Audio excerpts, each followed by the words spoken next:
name is Chantal Rashvan. I live in Dallas on Clearwater. I'm in Mr. Adam Magoo's district. I'm going to show a video today for you of a pediatrician who used to be pro-fluoride but now no longer is.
It only takes 9 of you to stop this today. Thank you for your time.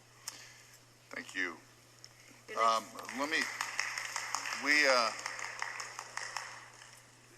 Apparently it's Fluoride Day here, so I just want to make sure everybody remembered what I said before when you guys did this. This time is for you to talk to us. And so I would appreciate if we hear from you, not watch TV. Okay, so if there's something that needs to demonstrate points, I love it, but let's make sure we listen to you, our citizens. Thank you. Ms. Stakely? Good morning. Marjorie E. Steakley, 1500 North Garrett Avenue, Apartment 314, District 2. Good morning. Welcome, students. I've often spoken about other issues. I've been involved in activism for many years, oftentimes on issues that don't necessarily affect me personally. However, the issue of water fluoridation does affect me personally and has had since Dallas instated it in the mid-60s. One of the first problems with it, in a previous speech before this body, I had a couple of handouts in which I explained electron shielding and why fluoride, which has none, virtually none, outcompetes iodide, which is an essential nutrient for thyroid function. I am one of double-digit millions of people who have hypothyroidism. I was diagnosed with it when I was living in Memphis several years ago. This has affected me personally. The medication has not helped me, as it has not helped over 80% of people who use it. I've had no relief from my symptoms, despite what lab tests say. I've gained an inordinate amount of weight. I have no energy, and my hair, which once was luxurious and beautiful, is largely fallen out. And I've had no improvement from the medication whatsoever. And a growing body of evidence has attributed this to a fluoride outcompeting iodide in our biological processes. Another way I've been personally affected is through depositions of minerals in the pineal gland in the center of the brain. I've seen repugnant photos of pineal glands encrusted with deposits which have been caused by addition to hydrofluorosilicic acid to the water. And I know as far back as 1968 I've had trouble sleeping, as a principal function of the pineal gland is to regulate sleep wakefulness cycles. Over the decades, the problem has come worse and worse until it became a major point in my application for disability a few years ago, as it was interfering with my ability to work. A third way which I've been affected has been in osteoarthritis, which also affects millions of people and is fluorosis of the bone. And I appreciate your time to listen to this testimony, and have a good day. Please vote to discontinue this. Thank you. Thank you, Ms. Steakley. John Lawson. John Lawson. John Lawson. Mr. Lawson will be followed by Michelle Imbergia, who will be the final speaker this morning. The 3 additional open microphone will be called in the afternoon, along with the end open microphone category speakers.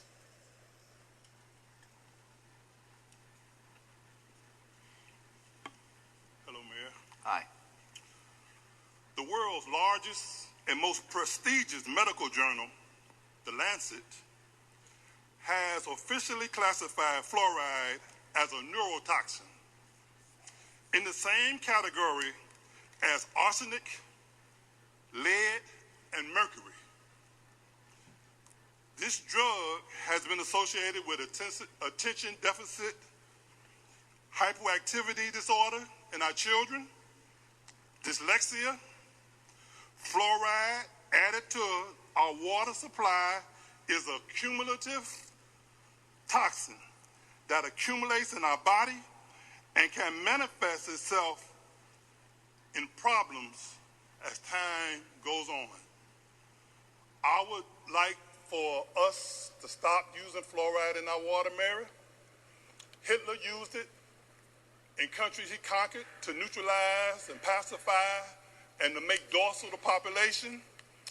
This is a deadly neural poison. And it's not toothpaste. It's not going to help our teeth. We need to stop using it. I am a believer in eugenics, and I'm a believer in it because I see that it works, and it's been working. Over 52% of all black children are murdered in the womb in America, and this fluoride, this poisoning of the water hole, is not helping. We need to stop this, and there's no reason for it. And I thank you for your time, Mayor. Thank you. Your next speaker, Michelle Imbergia. Again, Ms. Imbergia will be the final speaker this morning. Hi, my name is Michelle Imbergia. Thank you for allowing me to speak. Most of us are too nervous to speak on our own to people that may or may not be listening. So that's why we have a video, because when I get breathless and can't speak, then Dr. Yolanda Weitz will be speaking for me. I do believe that fluoride is poison. I think you're doing a great job. I'm shaking. Yeah, you're fine, doing fine. Fluoride is poison. As Pastor Lawson stated, it does dull the senses. It has been proven by Harvard to be a neurotoxin. It doesn't help anything. There are no health issues. And Dr. Weitz will finish for me.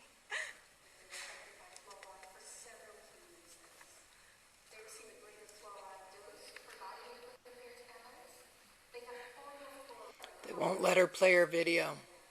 It's her 3 minutes and she can't use it how she wants to. Pass bastards in the Dallas City Council trying to control what people do with their 3 minutes? Yep.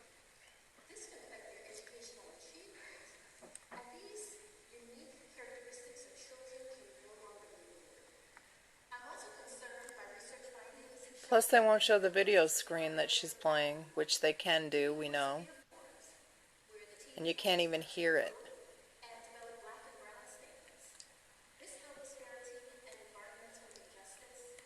They're supposed to show the video that she's playing, and you can't even hear it. Oh, you can't even see it for the public?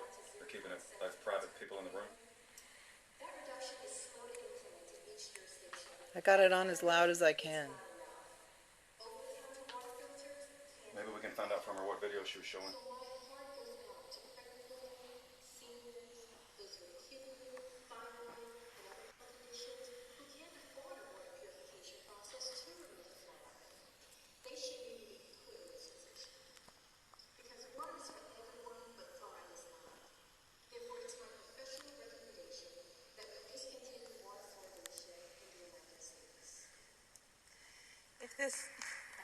If this 4-minute video didn't help you in your decision on pro-fluoridation, maybe watch it again.